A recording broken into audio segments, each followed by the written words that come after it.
Hello students, welcome to our channel Statistics Wisdom. Our Bivariate Frequency Table and Introduction to Correlation.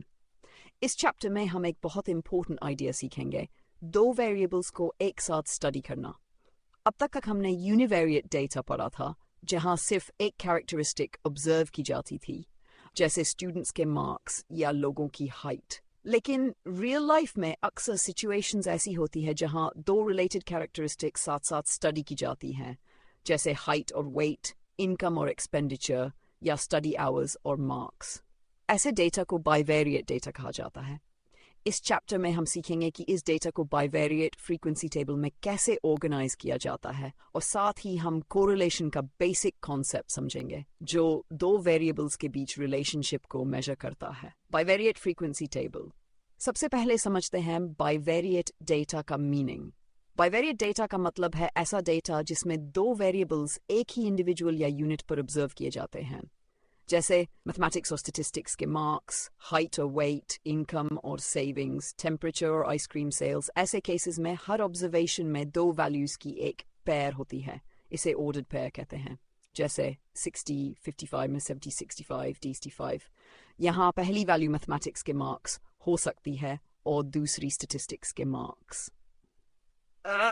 Construction of bivariate frequency table. जब observations कम होते हैं तो pairs को सीधे list किया जा सकता है, लेकिन जब डेटा बड़ा होता है तो एनालिसिस करना मुश्किल हो जाता है। इसलिए डेटा को बाइवेरिएट फ्रीक्वेंसी टेबल में ऑर्गेनाइज किया जाता है। ये टेबल दो वेरिएबल्स की कंबाइंड फ्रीक्वेंसी डिस्ट्रीब्यूशन दिखाती है। इसको बनाने के स्टेप्स होते हैं। पहले दोनों वेरिएबल्स आइडेंटिफाई करो। पहले वेरिएबल के वैल्यूज को क्लासेस में डिवाइड करो, दूसरे वेरिएबल के वैल्यूज को भी क्लासेस में डिवाइड करो। टेबल बनाओ जिसमें रोज एक वेरिएबल को रिप्रेजेंट करे और कॉलम्स दूसरे को। फिर हर क्लास कॉम्बिनेशन में आने वाली ऑब्जर्वेशंस को काउंट करो और काउंट्स को टेबल में फिल कर दो। टेबल का हर सेल बताता है कि कितनी ऑब्जर्वेशंस उस पर्टिकुलर क्लास पेयर में आती हैं। जॉइंट फ्रीक्वेंसी डिस्ट्रीब्यूशन टेबल के अंदर जो फ्रीक्वेंसीज होती हैं उन्हें जॉइंट फ्रीक्वेंसीज कहा जाता है। जॉइंट फ्रीक्वेंसी बताती है कि कितनी ऑब्जर्वेशंस दोनों वेरिएबल्स की पर्टिकुलर क्लासेस में आती हैं। मान लीजिए mathematics marks 50 to 60, statistics marks 60 to 70, और सेल में फ्रीक्वेंसी है 8। इसका मतलब है 8 स्टूडेंट्स ने मैथमेटिक्स में 50 to 60 और स्टैटिस्टिक्स में 60 to 70 मार्क्स लिए।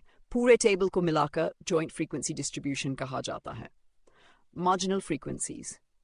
अब बात करते हैं मार्जिनल फ्रीक्वेंसीज की। मार्जिनल फ्रीक्वेंसीज होती हैं रो टोटल्स, कॉलम टोटल्स। रो टोटल्स बताते हैं कि एक वेरिएबल की फ्रीक्वेंसी क्या है, दूसरे वेरिएबल की परवाह किए बिना। कॉलम टोटल्स दूसरे वेरिएबल की फ्रीक्वेंसी बताते हैं, जैसे मैथमेटिक्स में 50 to 60 मार्क्स लेने वाले स्टूडेंट्स की टोटल संख्या, स्टैटिस्टिक्स में 60 to 70 मार्क्स लेने वाले स्टूडेंट्स की टोटल संख्या। मार्जिनल फ्रीक्वेंसी से हमें हर वेरिएबल की इंडिविजुअल डिस्ट्रीब्यूशन समझने में मदद मिलती है। Interpretation of bivariate tables. Bivariate table हमें कई चीजें समझने में मदद करती है। दो वेरिएबल्स का रिलेशनशिप, डेटा में पैटर्न्स और ट्रेंड्स, डिफरेंट कॉम्बिनेशंस की फ्रीक्वेंसीज, पॉसिबल रिलेशनशिप्स।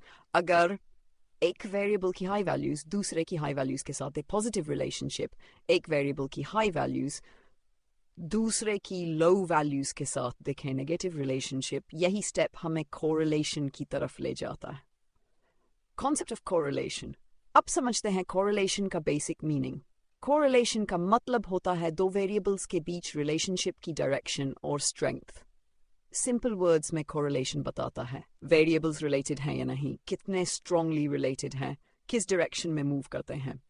कोरिलेशन एक स्टैटिस्टिकल मेजर है जो बताता है कि दो वेरिएबल्स कितनी एक्सटेंट तक साथ साथ चेंज करते हैं। Need for studying correlation. Real life में कई वेरिएबल्स आपस में कनेक्टेड होते हैं। कोरिलेशन स्टडी करने से हमें इन रिलेशनशिप्स को समझने में मदद मिलती है। इसके मुख्य रीजंस हैं दो वेरिएबल्स के रिलेशनशिप को समझना, प्रिडिक्शन करना, डिसीजन मेकिंग में मदद, डेटा में पैटर्न्स डिटेक्ट करना, जैसे एडवर्टाइजमेंट और सेल्स का रिलेशन, इनकम और कंजम्पशन, स्टडी आवर्स और marks. Difference between correlation and causation. बहुत स्टूडेंट्स कोरिलेशन और कॉजेशन को सेम समझ लेते हैं, लेकिन दोनों अलग कॉन्सेप्ट्स हैं। कोरिलेशन का मतलब है दो वेरिएबल साथ साथ मूव करते हैं। कॉजेशन का मतलब है एक वेरिएबल सीधे दूसरे में चेंज का कारण बनता है।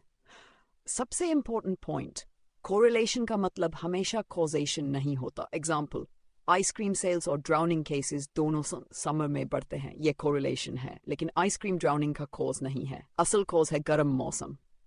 दूसरी तरफ स्टडी आवर्स और मार्क्स के बीच रिलेशन है। यहाँ study hours marks directly affect करते हैं, ये कॉजेशन का एग्जाम्पल है। Real life examples of correlated variables, कुछ कॉमन एग्जाम्पल्स, हाइट और wait, positive correlation, price or demand, negative correlation. Study time or exam marks, positive correlation. Temperature or electricity consumption, positive correlation. Conclusion, इस chapter में हमने सीखा कि bivariate data में दो variables एक साथ observe किए जाते हैं। इस data को bivariate frequency table में organize किया जाता है, जिसमें joint और marginal frequencies होती हैं। ये टेबल वेरिएबल्स के रिलेशनशिप को समझने में मदद करती है। हमने कोरिलेशन का बेसिक कॉन्सेप्ट भी समझा, जो दो वेरिएबल्स के रिलेशनशिप की डायरेक्शन और स्ट्रेंथ को मेजर करता है।